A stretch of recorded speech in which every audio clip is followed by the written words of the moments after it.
하도록 하겠습니다.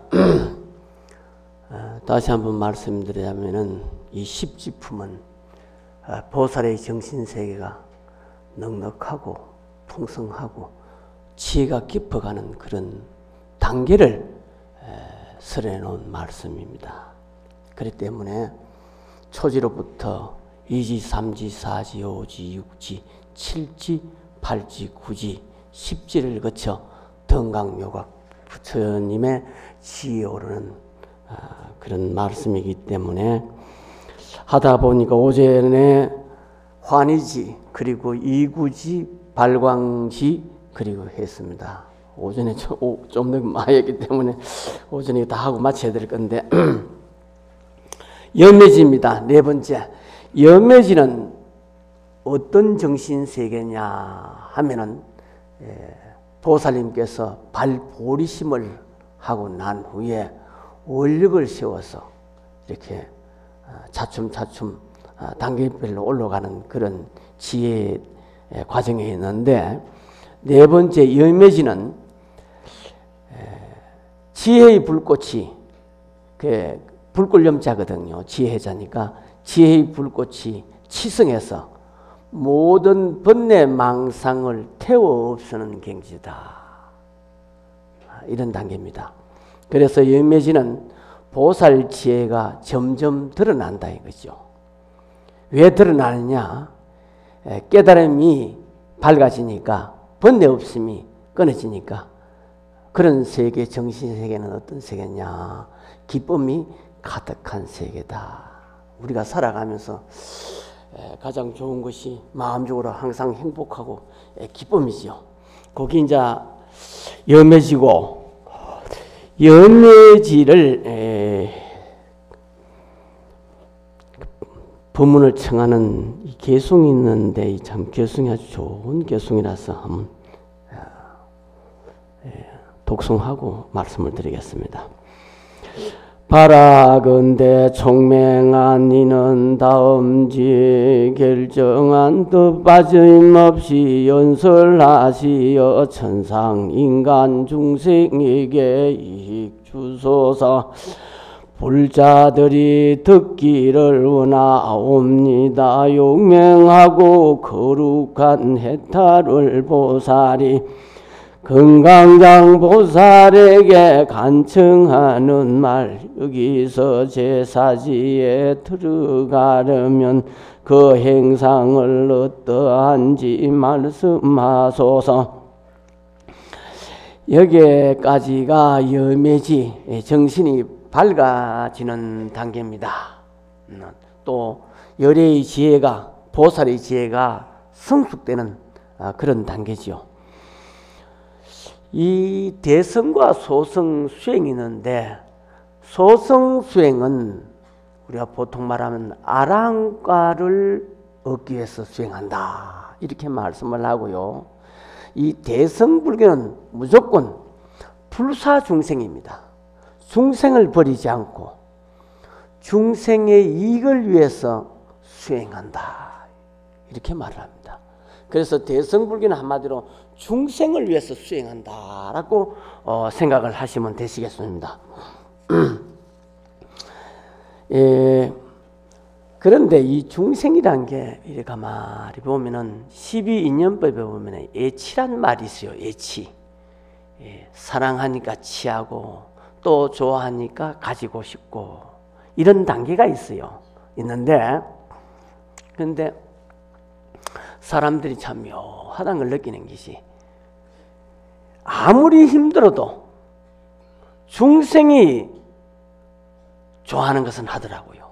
중생이 좋아한다는 것은 아무리 힘들어도 하더라. 이게 참 묘하다는 사람들이란 게. 그런데 사람들이 보면은 보통 그 편안한 한직을 좋아하는 사람이 다 없는데, 좀 놀고 편안하게 지내라고 하면은 그런 사람이 잘 없어요. 왜 그러냐 하면은 사람이 가만 보기에는 어디서 행복을 찾느냐고 이래 보니까 편안하고 행복한 것이 아니고 편안하다고 해서 재미가 있어야 행복하다 이거죠. 이게 사람들이 이 특징이더라고요. 요즘 뭐 전 세계적으로 춤을 제일 잘 추는 사람을 이름을 들으라고 하면 알지요? 방탄소녀, BTS. 이네들이 보니까 한번 보니까 춤을 추기는 정말 잘 춥다. 얼마나 어렵겠어요. 그렇게 되자면은 우리는 몸치가 돼가지고 하락해도 못하는데 엄청나게 춤을 잘 춘다. 전애들이 만약 힘든다고 생각하면 하겠어요. 자기가 좋아하니까 하더라는 거죠. 중생은. 중생이 그 쉽게 말해서 중생의 심보라는 게 참 묘하구나 하는 걸 그런 거 보면서 느끼시더라고요.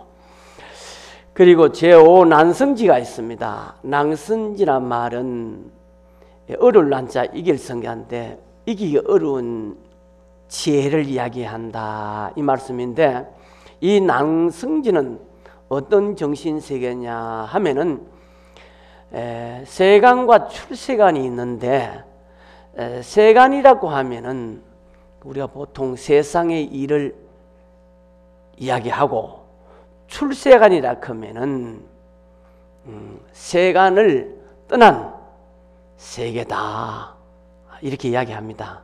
그래서 출세간의 진리를 아는 지혜를 우리가 경의 말씀대로 말씀드리자면은 무분별지다 이렇게 해요. 무분별지.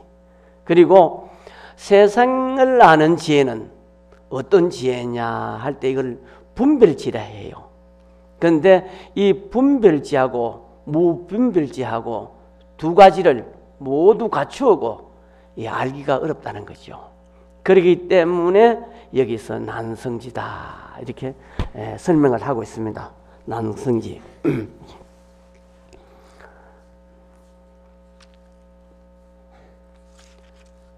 난성지에 들어가려고 하면은 10가지 아주 평등하고 청정한 마음이 있는데 잠깐 한번 보겠습니다.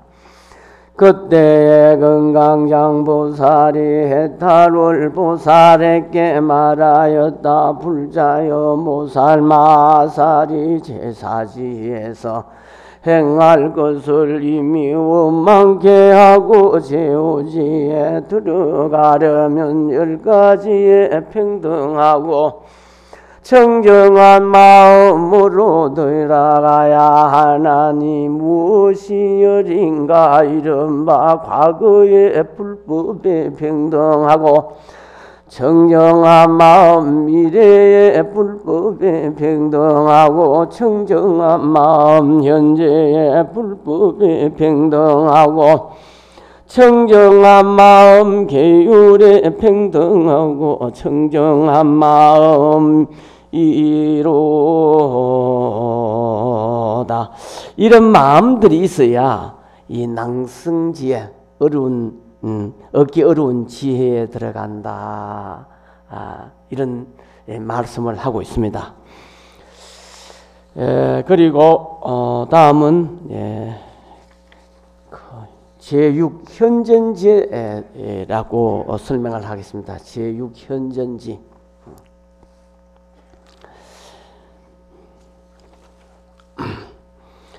이 현전지에 들기 위해서는 10가지 또 평등한 법이 있어요. 이러한 법을 가져야 우리가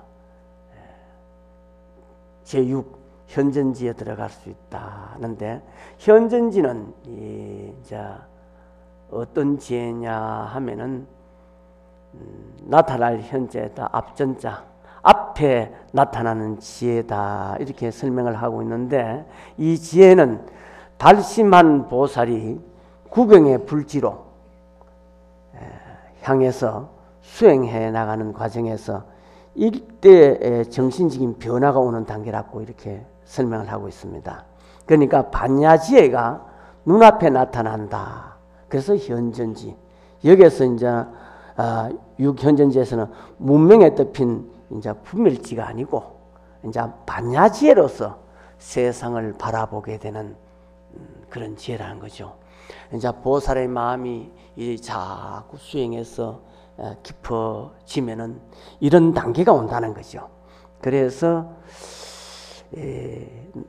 현전지다 이렇게 설명을 하고 있습니다. 이 현전지에 들어가는 법이 있는데 10가지 평등한 여기에도 법이 있어요.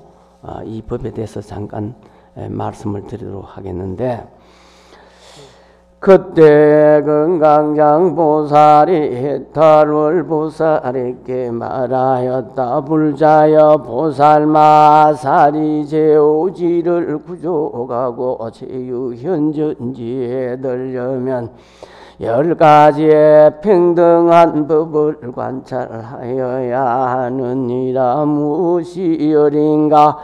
일체법이 형상이 없으므로 평등하고 자체가 없으므로 평등하고 나는 일이 없는 거로 평등하고 성장함이 없으므로 평등하고 본래부터 청정함으로 평등하고 부질없는 말이 없으므로 평등하고 치하고 버림이 없음으로 평등하니라. 그런데 이 현전지에 들어가면은 반야지로 세상을 본다라고 했습니다. 이 중생에게는요, 어떤 병이 있나 하면은 번뇌병이 있어요. 번뇌병. 이 번뇌병이 있어요. 이 번뇌병을 어떻게 고쳐야 하느냐 하면은 이 환경 십지품에 보면은 불어능제 번뇌병이다 이런 말씀이 있습니다. 부처님 말씀만이 능히 번뇌병을 제거한다. 그러니까 번뇌병을 부처님 말씀으로 고친다 이거죠. 그러니까 번뇌병을 고치려면은 사실은 법문 많이 들어야 돼요. 또 경을 많이 읽어야 돼요. 법문도 많이 듣고 경을 많이 읽고 경을 보면은 이 번뇌병이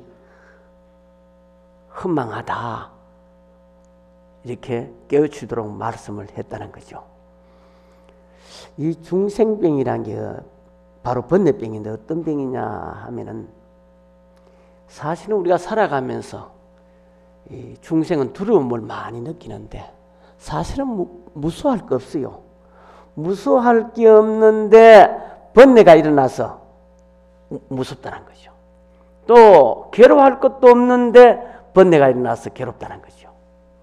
이걸 번뇌병이라 그래요. 그래서 중생에게는 번뇌병이 있다는 거죠. 사실은 이 번뇌병이나 아주 묘한 건데 중생이 이제 하는 것 중에 뭐가 있는가 하면은 해봐야 아무 소용이 없는데 저도 그렇더라고요. 이게 중생병이구나 이게 생각이 들더라고요. 해봐야 아무 소용이 없는 건데 하고 싶은 욕구를 자제하지 못해요. 아마 대부분 그럴 거예요. 우리가 살아가면서 해놓고 보면 괜히 했다 싶은데 그 당시 때는 그게 자제가 안 되더라고요. 이 중생의 욕구가 자제가 안 된다는 거죠. 이게 뭐냐? 이게 바로 번뇌병이라는 거죠. 번뇌병인데 내가 무슨 말을 해도 소용이 없는 건데 이게 하고 싶은 것을 절제를 못 하더라고요. 친구들 간에도 이렇게 서로 이야기를 하는데 저 말은 안 해주시면 좋겠다 싶은데 하는 사람이 스스로 말을 하는데 절제가 안 돼요. 절제가 안 되다 보니까 말을 하게 되더라고요. 그래서 한다는 거죠. 그래서 우리 중생은 번뇌망상으로 살기 때문에 쓸데없는 것이 많은데 쓸데없는 것 알아도 하고 싶은 욕구를 스스로 자제하지 못한다. 이걸 번뇌병이라 그래요. 그래서 이 반야지혜가 현진지 이 반야지혜가 나타나면은 해야 할 말은 하고 해야 하지 말할 말은 안 해야 된다. 여기 판단이 나온다는 거죠. 그래서 우리가 수행해서 반야지혜를 얻어야 된다. 이 말씀을 합니다. 이 현전지에 들어가면은 12연기를 이 관찰하는 지혜가 생겨요. 그 본문을 말씀드리겠습니다. 불자야 이모삼바살이 이렇게 관찰하고는 다시 대비가 머리가 되고 대비가 늘어나고 대비가 만족하야 세간에 나고 매람을 관찰하고 이런 생각을 하느니라. 세간에 태어나는 것이 모두 나의 집착한 탓이니 만일 나를 여의면 날 곳이 없느니라. 생각하기를 범부는 죄가 없어 나의 집착하여 항상 있는 것 없는 것을 구하면 바르게 생각하지 못하고 헛망한 행을 일으키어 삿된 도를 행함으로 죄받을 행과 복받을 행과 변동하지 않는 행위 사이고 정장하며 여러 가지 행에 마음의 종자를 심고 날고 늙고 죽음을 일으키나니 이런 바업은 밭이 되고 식은 종자가 되며 무명이 덮이고 애정의 물이 죽여주고 나라는 교만이 물을 대주므로 소견이 중장하여 이름과 물질이란 삭이 나느니라. 이름과 물질이 정장하여 오근이 생기고 여러 근이 상대하여 촉이 되고 촉과 상대하여 받아들일 수가 생기고 받아들인 뒤에 희망하여 구함으로 사랑이 생기고 사랑이 정장하여 치암이 생기고 치암이 정장하여 육아 생기고 육아 생기면 여러 갈래 중에 우노된 몸을 일으키는 것을 난다 하고 나서는 변하고 새하고 늙는다 하고 필경에 없어지는 것을 죽는다 하며 늙어서 죽는 동안에 여러 가지 괴로운 열매가 생기고 분해로 인하여 근심하고 걱정하고 슬퍼하고 탄식함으로 여러 고통이 모이느니라.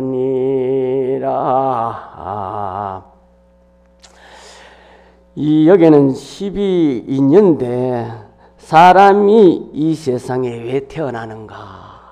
사람이 이 세상에 왜 태어나는가? 그 본문이 여기 있어요. 12인연법이 무명행식, 해경행식, 맹성의 맹성, 유기, 지금 요 해석을 이제 밝으면 제가 그 설명을 읽어드리는데, 사람이 이 세상에 왜 태어나는가? 태어난 것이 다 나의 집착이라는 거죠. 보통 뭐 태어나서 부모가 왜 나를, 엄마 아버지가 왜 나를 낳았나요? 이렇게 이야기를 하는데 천만의 말씀.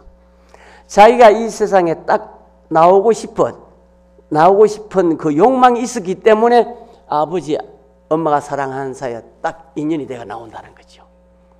절대 자기가 태어나고 싶어서 이 세상에 왔지 부모 아버지가 낳아준 건 아니라는 거죠. 지금 그거를 여기 설명하고 있습니다. 그래서 태어나는 것이 다 나에 대한 집착이라는 거죠. 나에 대한 집착. 나에 대한 집착. 아집이 없으면요 태어나는 일이 없다는 거죠. 그래서 범부가 무지해서 나의 집착을 했기 때문이다. 사실은 우리 불가에서는 부처님의 지혜로 볼 때는 나란 게 없다는 거죠. 지혜가 없어서 집착한다는 거죠. 그래서 이 불교가요, 다른 종교, 다른 가르침하고 다른 것은 뭐를 가르치나? 무아를 가르치는 거예요. 무아. 없음 무자, 나자, 내가 없다. 무아를 말한다는 거죠. 사실은 이 육아의 논어에도 무아가 있는데 그는 우리 불교 무아하고는 다르다는 거죠. 거기에서는 뭐 고집이 없다. 그런 말이지 우리 불가에서는 자체가 없다는 거죠. 자체가. 그래서 불가에서는 무아를 말한다. 아주 대단한 사상이죠. 이 사상이, 무아 사상이. 말한다면은 무아는 불교의 독특한 가르침이라는 거죠. 그러면 무아를 그럼 어떻게 아느냐? 이제 무아를 알아야 될 거 아니에요. 알아야 내가 생사윤회를 안 한다는 거죠. 어떻게 아느냐? 깨달아 보면 안다는 거죠. 깨달아 보면 안다는 거죠. 무아를 안다는 것은 깨달아 보면 안다. 중생이 뭘 모르느냐? 중생이 뭐를 모르느냐? 핵심은 무아를 몰라서 윤회한다는 거죠. 그게 무아윤회, 무아연기법이란 거죠. 무아이기 때문에 뭐냐? 내가 없기 때문에 반야싱에서 아무리 태어나도 태어난 것이 없다. 아무리 죽어도 죽은 것이 없다. 그게 이제 불생불멸인데 인연법, 연기법, 무아라는 거죠. 사실은 불생인데 이 불생은 이게 아무리 태어나지 않는다. 이 설명이 안 돼요. 보통 그렇잖아요. 사람이 태어나는데 왜 안 태어나느냐? 이야기할 거 아니냐 이거지. 사람이 태어나는데 왜 안 태어났냐? 왜 안 태어났냐? 이게 해결돼야 되는데 사실은 우리가 지금 여기 책상이 있잖아요. 책상이 있는데 사실은 책상이 없다 이거죠. 왜냐? 책상이 만들어진 것은 나무가 있어야 되고 목수가 있어야 되고 못이 있어야 되고 다 인연은 모여서 이 책상이 됐다는 거죠. 그래서 연생이다. 인연은 맹글이 만들어졌기 때문에 무생이다. 연기인이 무하다는 거죠. 우리 불교에서 인연법은 연기란 바로 무하란 뜻이죠. 자생이 아니고 연생이다. 인연으로 생겼다. 그러니까 독자적으로 생긴 것이 아니란 거죠. 그래서 그 유명한 낯선 비궁에 보면은 이 수레가 있는데 독자적인 수레가 아니고 부품 하나하나가 인연으로 모여서 이 수레가 됐다는 거죠. 우리 이 몸도 치수화풍으로 모여가 그리고 생각이 모여가 이 몸이 됐다는 거죠. 몸이 됐다는 거죠. 그래서 이 몸은 우리가 보통 몸은 어떻게 태어나느냐 할 때 업으로 나왔다는 거죠. 우리 몸은 업으로 나왔는데 그 불교하고요 인간관하고는 전혀 다른데 그 보통 보면은 구라파 그러니까 서양 종교에서는 이 몸이 뭐냐? 전부 신이 줬다고 하잖아요. 그리고 육아에서는 하늘로부터 받았다. 천품 이야기하잖아요. 그래서 천생연분. 그런데 불교는 종업기라. 업으로 쫓아 일어났다. 근본적으로 틀려요. 그러니까 우리 불가에서는 이 몸을 업의 편으로 본다는 것이죠. 업의 편으로. 생이 뭐냐? 태어난다는 게 뭐냐? 업으로 쫓아서 이 세상에 왔다는 거죠. 업으로 쫓아서. 업으로 쫓아서 이 세상에 왔다는 거죠. 그러니까 이 낯선 비구가 그 비구의 이 수레가 말이요. 아무리 수레 그 부품 하나하나가 모여가 수레가 되었으니까 부품 하나하나가 인연이란 거죠. 그래서 수레가 된 게 인연법인데 인연에 의해서 됐다. 그러니까 연생이니 무생이고 자체가 없다. 이 무아란 거죠. 사람도 이 인연으로 만났으니까 인연으로 태어났으니까 연생이다. 연생이니까 무생이다. 자체가 없다는 거죠. 그러니까 무아다. 그러니까 중생은 연생 무생을 모르고 이 몸이 내 거다라는 걸 집착한다는 거죠. 그걸 우리 불가에서는 미혹이다. 미혹은 모른다는 거죠. 그래서 12인연 연기 무아를 설명하는데 왜 윤회하는가 할 때 무아를 모르고 집착하니까 계속 윤회를 한다는 거죠. 윤회한다는 거죠. 그 무아인 수레가 계속 이렇게 우리 굴러간다. 뭐가 굴러가는? 업이 굴러간다는 거죠. 그래서 이 무아를 가르친다. 이 우리 불가에서는 아주 중요해요. 예. 그러니까 뭐 이 물질과 우주의 근본을 뭐 조물주나 천지 운수로 안 보고 우리 불가에서는 이 업으로 봤다. 이렇게죠. 이게 이제 우리 불가의 독특한 가르침인데 이렇게 가르치는데도 났는데 태어나지 않았다. 이제 이렇게 이야기를 많이 하거든요. 그래서 사실 태어난다는 것은 생리 학직하고 12인연법하고는 이 틀리거든요. 생리학적으로 보면은 이게 아버지 엄마에 의해서 태어났다. 불교에서는 전생의 업에 의해서 태어났다. 불교는 그렇게 보거든요. 그러니까 그럼 부모는 뭐하나? 우리가 함께 만날 수 있는 공업의 소원이다 그래요. 좀 어려운 말로 공업, 함께 하는 업의 인연이라는 거죠. 그리고 공업의 인연이다. 그러면은 태어나는 생명체를 어떻게 볼 것인가? 이게 또 문제가 되거든요. 전생에 의해서 태어난 이 결과의 모습인데 이거 부모님에게 유전하고는 이게 틀린다는 거죠. 요즘 뭐 낙태하고 뭐 유산하고 하는데 생명을 어디까지 볼 것이냐? 사실은 우리 불가에서는요. 이 생명을 볼 때 잉태하는 순간부터 이 생명을 볼 수밖에 없어요. 잉태. 왜? 업이 벗어라 아버지 엄마하고 이 공업이 하나 형성되기 때문에 그래 봐야 된다는 거죠. 예. 어쨌든 불가에서는 인연이 태어나는 것이 그 업의 소생이다 말씀을 드리고요. 그리고 칠지 원행지가 있습니다. 원행지. 현전지 다음에 원행지. 이 원행지는 멀론자 갈행자인데 무슨 말인가 하면은 이 상계를 멀리 떠나가지고 멀리 법왕의 지에 가까이 와 있음을 이 원행지라 그래요. 상계. 중생의 세계에서 자꾸 이제 지혜가 깊어지니까 이 떠나가지고 어디까지 왔느냐? 이제 내가 법왕의 부처가 될 가까이 왔다. 그러니까 우리가 중생이 잡념을 가지고 사는데 이 잡념에서 뭐냐? 순종으로 넘어간다는 것이죠. 순종.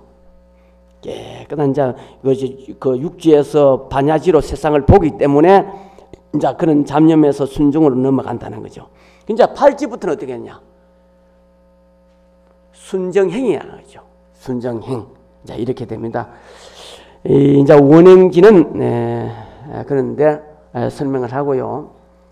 시간이 그렇기 때문에 제8지는 이제 부종지를 선한데 아니 불자 움직이지 않는 지혜다. 이 부동지가 되면 이제 정말 이제 부처님의 그 지혜 되는 거예요. 이제 신경안수도 스스로 이제 반야지로 세상을 보면서 아무리 봐도 물들지 않으면서 그 지혜가 이루어지고 있다는 거죠. 그래서 부동지. 그 부동지가 되면은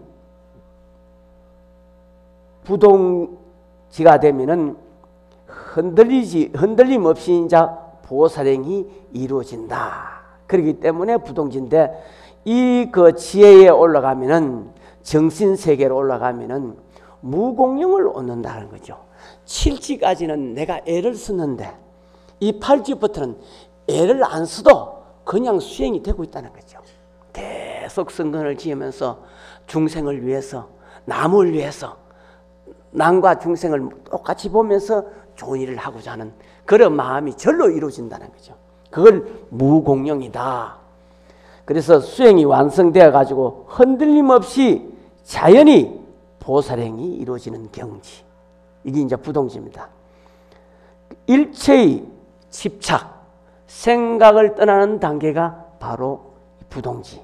이제 이 상태가 되면요, 우리 인간이요, 가장 끊기 어려운 것이 남녀 간 이 사랑 관계인데, 이 단계가 되면 이 색욕, 사랑하고 싶은 이 마음이 완전히 벗어난다는 거죠. 그런 정신세계가 와요. 남자나 여자나 이 사랑을 하는데 사랑하고 싶은 마음이 완전히 끊어진다는 거죠. 여기서 벗어나면 얼마나 좋겠어요. 이걸 부동지라 그래요. 신라시대 원효 스님께서 이 부동지를 얻은 보살이다, 이렇게 이야기를 해요. 그 신라시대 원효 스님께서 이 부동지를 얻었기 때문에 뭐 겨울이라든지 어떠한 것에 어떠한 틀에도 얽매이지 않고 중생의 근기에 따라서 또 그들의 또 원에 따라서 이 촌락 마을마다 다니면서 뭐 원효 큰 스님께서 뭐 곡차도 드시고 뭐를 하든 간에 이렇게 보살행을 했다는 것이죠. 그리고 글자를 아담 못하는 사람에게는 남의 아미타불을 함께 부리기도 하고, 때로는 스님께서 마음이 걸리지 않으니까 기암절벽에서 자선도 하고, 한 분이 바로 이 원효 스님이란 거죠. 대표적으로. 그래 원효 스님이 얻은 지혜가 바로 이 제8 부동지다, 이렇게 설명을 합니다. 그리고 이 정도의 이제 그 화엄경을 공부하면서 이렇게 마음의 정신세계가 깊어지면은 어떤 일이 벌어지느냐? 호법신장이 보호한다는 거죠. 항상 호법신장이 자기 주위를 둘러싸고 항상 호의를 한다는 거죠. 예. 그러니까 화엄경만 법문 듣고 독성만 하더라도 뭐 자기만이 아니고 가족이라든지 가정이라든지 항상 호법신장이 옹호한다, 이런 부문도 있습니다. 그래서 이 팔찌는 그렇습니다. 이제 이 팔찌를 마치고 나면은 이제 어디에 들어가느냐 하면은 제9지 선해지에 들어간다. 선해지. 선해지는 그 지혜를 얻어가지고 중생을 인연을 잘 살핀다. 착걸선자 지혜지자 7지까지는 분별이 남아있었고 8지에 올라가면 무분별지고, 그리고 이 9지에 올라가면 중생의 인연을 잘 살핀다. 그래서 선해지다. 중생의 근기에 맞게 설법한다. 이 단계가 되면 사무의 변제를 얻어요.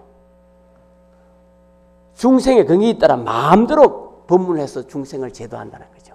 그래서 선해진데, 이 단계가 되면 지혜가 아주 수승해서 어떤 곳에 처하더라도 법을 설할 수 있고 중생을 제도할 수 있다는 단계가 이 바로 선해집니다.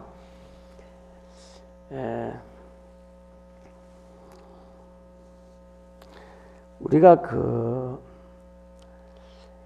이 구지까지를 설명했는데, 지혜도를 쉽게 말하면은 이 보살지 지혜도를 통해서 올라가면 오는 단계가 있는 대로 이 마음의 문을 열리고 지혜의 문이 열리는데, 우리가 공덕을 짓고 무공동공용으로 중생을 제도하면서 이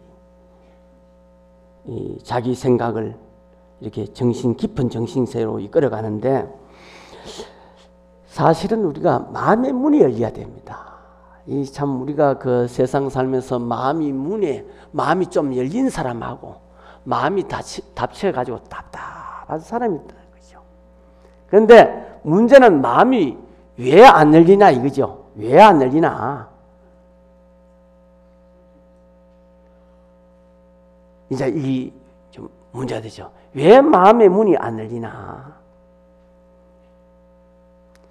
근데 우리가 요즘 와서 이 컴퓨터 시대에 컴퓨터를 사용하는데 컴퓨터의 용량을 지나게 해보면은 이 용량이 부족해가지고 다 저장하지를 못해요.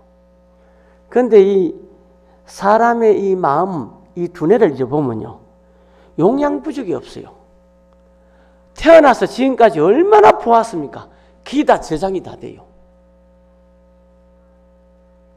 얼마나 많은 말 들었어요.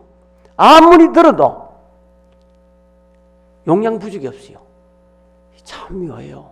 그래서 불교에서 이 무진장미라는 말은 다 할 수 없는 세계란 말을 쓰지 않나 이런 생각이 들어요. 용량 부족이 없다는 거죠. 용량이 부족하다는 거죠. 그래서 이 마음을 잘 개발하면은 보고 듣고 아무리 입력해도 용량 부족이 없는데, 그 우리가 세포로 이래졌다 어떻다 이야기하더라도 이 마음이란 게 뭐냐? 이 마음이란 게 문이 열려버리면은 우리가 정말로 그게 바로 마음이 문이 열리는 깨달음의 세계인데, 이 깨달음의 세계에 들어가면은 우리가 정말 행복해질 수 있다는 거죠. 보통 마음이 어디 있느냐고, 뇌의 머리에 있다, 어떤 분은 심통이 심장에 있다, 이러거든요. 사실은 이 마음이라는 게 물질도 아니고, 물질 아닌 것도 아니거든요. 또 이 마음이라는 게 있는 것도 아니고, 없는 것도 아니란 거죠. 사실 이 마음을 이용하지 않으면 그뿐이죠. 활용하면은 이 마음이 무진장이라는 거죠. 좋은 일도 무지무지 할 수 있고, 또 사람의 나쁜 짓 하려고 하면 나쁜 업도 무지무지하게 지을 수 있는 거죠. 이 마음의 문을 열고 보면은 이 세상이 참 희한하게 보인다는 거죠.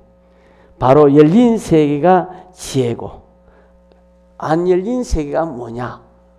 무명이다, 어리석다. 그래서 우리가 고민하는 것도 그렇고 어리석음도 그렇고 결국은 밝음이 없다.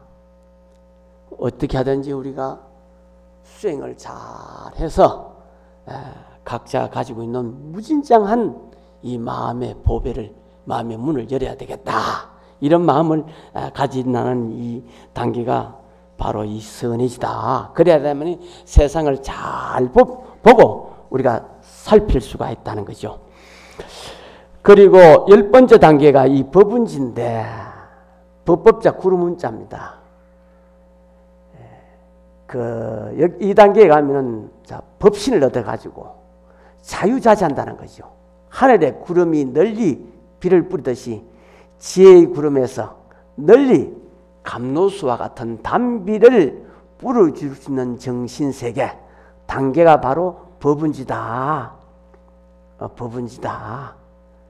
우리가 결국 부처님께 공양 많이 해도 지혜가 열리고, 경건을 독성 많이 해도 마음의 지혜가 열리고, 다 이게 뭡니까? 마음이 열려가는 기쁨을 표현하는 하나의 행위 아니겠어요? 그러니까 우리가 이렇게 10단계로 보살의 정신세계가 있다는 것이요. 이건 십지품입니다. 10단계. 그래서 이 십지품으로 통해서 화엄경은 일체 중생의 마음에 공덕의 불을 자꾸 지필 수밖에 없다는 거죠. 이 법문 안 들으면 모르잖아요. 법문 듣고는 내가 내 마음에 이 공덕의 불을 안 지필 수가 없다는 거죠. 진실한 체험과 영감은 다른 사람에게 또 이러한 것을 인연을 심어줄 수 있는 것도 지금 청법대중 여러분들입니다. 예. 그래서 우리가 이러한 10가지 마음 단계를 통해서 우리가 부처님 세계로 나아가는 수행의 하나하나의 결과를 얻을 수가 있습니다. 왜 우리가 법문을 듣고 또 강경을 하고 사경을 하고 해설을 해야 되느냐? 이 불교는 인과입니다. 반드시 심으면 거둘 수밖에 없는 것이 인과의 법칙, 인과가 분명한 건데, 불교는 인과, 원인과 결과가 같다는 것이죠. 오늘 이 법문 들은 만큼, 오늘 같이 스님들하고 이 환경을 독송한 만큼 이 종자가 심어졌다는 거죠.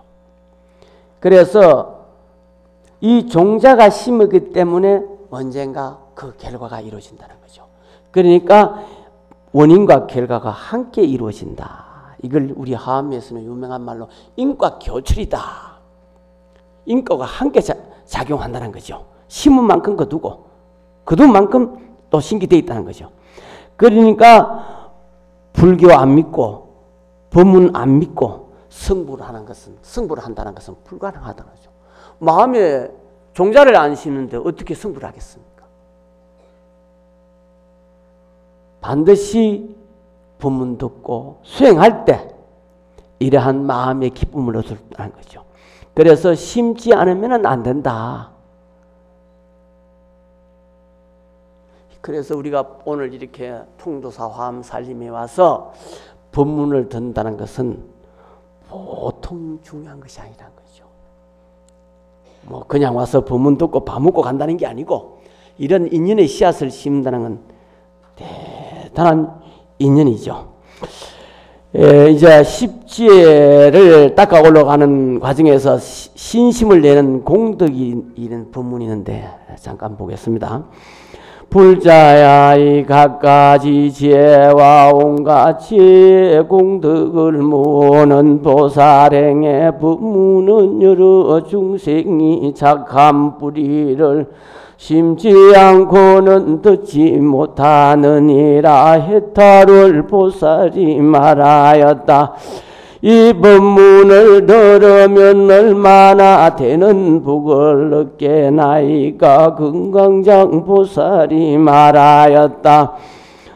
온갖 죄로 모는 복덕과 같이 이 법문을 들은 복덕도 그와 같으니라. 왜냐하며 이 공덕의 법문을 듣지 못하고는 능히 믿고 이해하거나 받아 지니고 읽고 외우지도 못하거든. 하물며 꾸준히 노력하고 말한 대로 수행하겠는가. 그러므로 반드시 온갖 지혜의 공덕을 모으는 법문을 듣고야 능히 믿고 이해하고 받아 지니고 닦아 익힐 것이며, 그런 후에야 온갖 지혜의 지혜의 이름을 있음을 나땅히 알지니라. 반드시 법문 듣고 또 법문 들은 만큼 공덕도 늘어나고, 공덕도 늘어난 만큼 지혜가 깊어진다. 우리가 신신내는 이익을 이렇게 중요하다. 이렇게 말씀을 하셨습니다. 이 마음이 참 미묘해요. 뭐 부부간에 살고 같이 한 공간에 살더라도 이 마음이 미묘해서 알지 못해요. 같이 살아도 몰라요. 이거 우리 마음이. 그렇죠? 이 마음 몰라요. 이거. 그만큼 이 마음은요, 이 법문 듣고 수행하고 자꾸 닦아갈 수밖에 없어요. 또 우리가 언제 이런 육신의 이 지금 태어난 이 몸을 받겠습니까? 또 이 몸을 받아가 다행히 불법하고 인연이 있어가지고 이 법문 듣는 청법의 대중이 되어가지고 이 환경 법문을 듣는다는 거, 이것도 보통 일이 아니거든요. 그러니까 이러한 인연이 있을 때 정말 마음을 하나하나 닦아가야 돼요. 닦아야, 오늘 법문 보니까 보사님들이 많이 오셨는데, 청법 대중회인데 사실 한 가족도 다 같이 와야 돼요. 같이 닦아야 어느 날 이렇게 선해지, 법은지 될 때, 이 마음이 이마 서로 알지. 과거, 현재, 미래를 알지. 안 닦고는 깜깜한데 어떻게 알겠어요? 오늘 이 법문 듣고요. 집에 가서 가족들에게 법문해봐요. 깜깜해서 몰라요. 깜깜해서 몰라요. 본인들은 법문 안 들었잖아요, 그분들은. 그냥, 그렇잖아요. 그러니까, 이렇게 우리가 법문을, 말씀을 합니다. 그래서 이 십지의 근본 원리가 뭐냐? 초지, 환희지부터 원으로 출발했다는 거죠. 원으로 출발해서 복과 지혜, 신통원력 성취하는 것인데, 그거를 비유로 말하자면은 부처님께 보면은 이 초지, 이지, 삼지 법문하면서 그에 맞게끔 이 시기를 수여했다는 거죠. 비유하자면 그 태자가 왕위를 물려받듯이 그런 시기를 줬다는 거죠. 줬는데 이 보살 사상은 뭐냐? 한마디로 근본 원이다. 원을 세워 닦으면은 모두가 성취된다. 이 원을 세워야 돼요. 오늘 이 화엄살림법 배워인으로 나는 분명히 언젠가 성불하겠다. 한 경을 읽더라도 나는 성불하겠습니다. 이 원을 세워야 돼요. 그만큼 이 원이 중요한 겁니다. 그러니까 정신세계에 한 단계 한 단계 열려가는 과정을 이 십지품에서 쭉 이야기했는데, 이거는 실제로요, 공부하고 체험해야 와닿는다는 거죠. 그래서 원이 근본이기 때문에 원이 있으면 된다. 그 부모가 자식을 키우듯이, 농부가 농사를 짓듯이 자기 마음도 이렇게 한 단계 한 단계 수행하면서 우리가 이루고자 할 때 모든 것이 성취되지 않겠느냐 하는 거죠. 그리고 이제 우리 마음이란 게 여기 있어요. 생각이 있고 지혜란 게 있어요.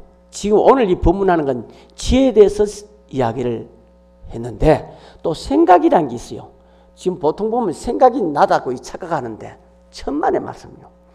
생각과 지혜가 있는데 이 생각은 분별을 한다는 거죠.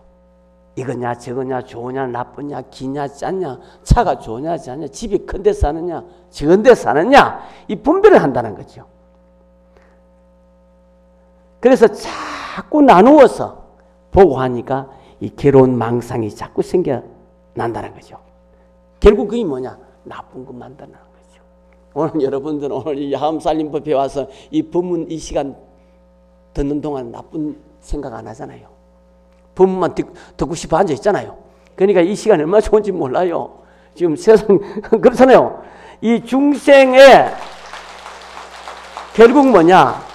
지옥 간다 무섭다 하지만 이 중생의 업장으로 지옥이 생긴다는 거죠. 그래서 한 마음이 청정하면은 뭐가 나오느냐?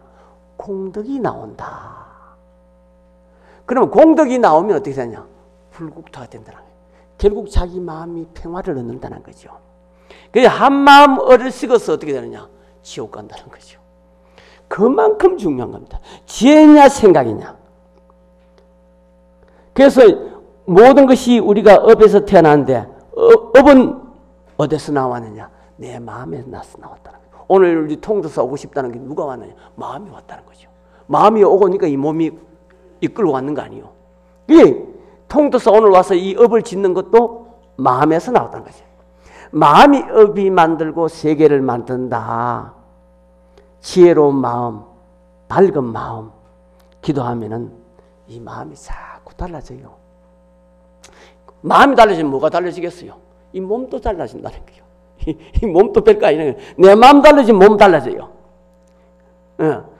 몸이 달라지면 어떻게 되냐? 세계가 달라진다는 거죠. 달라지게 돼 있어요. 그래서 우리가 지금 그 기도하면서 공덕을 닦고 공덕을 따면서 좋은 세계를 만들어 가려고 하는데, 이 세계란 말은 어떤 말이냐 할 때 이 세계는 현실이다 이렇게 해요. 현실이다. 현실은 지금 우리가 보고 있는 모든 것이 현실이란 거죠. 이 현실은 그러니까 사람이 보는 이 세상 다르고요. 파리가 보는 세상 다르고요.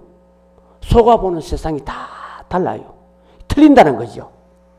왜 그러냐? 보는 것이 다 업에 따라 틀리니까 그렇다는 거죠. 이게 불법이라는 거죠. 이게 부처님의 가르침입니다. 그러니까 복이 많을수록 보는 것도 넉넉하게 보고 아름답게 보고, 복을 많이 지으면 뭐냐? 극락 속에 살게 돼 있어요. 공덕을 짓고 복을 지면. 그래서 염염이 보리심이요 처처가 알라국이라. 생각이 지혜가 많아지면은 곳곳이 다 극락이다. 그 말씀이죠. 이렇게 십지 본문을 마치면서 오전에 이야기했듯이 30년 전에 경봉 스님이 입적하시는데, 경봉 큰 스님께서 깨닫고 난 후에 자기가 자기를 보고 난 후에 읊은 오도승이 있습니다. 그 오도승이 있습니다. 자기가 자기를 봐야 돼. 지금 생각으로 생각하는 나가 아니고 지혜로 보는 나가 있다는 거죠. 봤는데 그 오도승에 보면은 돌돌 무정한 주인공아, 애달다 이 무정한 주인공이냐, 지금 복창 기다리냐, 지금 만난 것이 어찌 이렇게 늦었느냐, 가가 아재 군가리 하하 우습다. 내가 그대 속에 있었건만, 이 자기 마음이 있었건만, 생각 속에 있었건만은 여한미청 기다 여다지라. 너 눈이 어두워서 지혜가 없어가지고 이렇게 늦었다. 이런 분문을 하셨습니다. 이 환경 보면서는 깨닫고 오도승을 엎었습니다. 부디 이 한부문 앞으로 잘 듣고 자기가 자기를 볼 수 있는 그런 좋은 시간이 왔으면 바라겠습니다. 오늘 본문 마치겠습니다.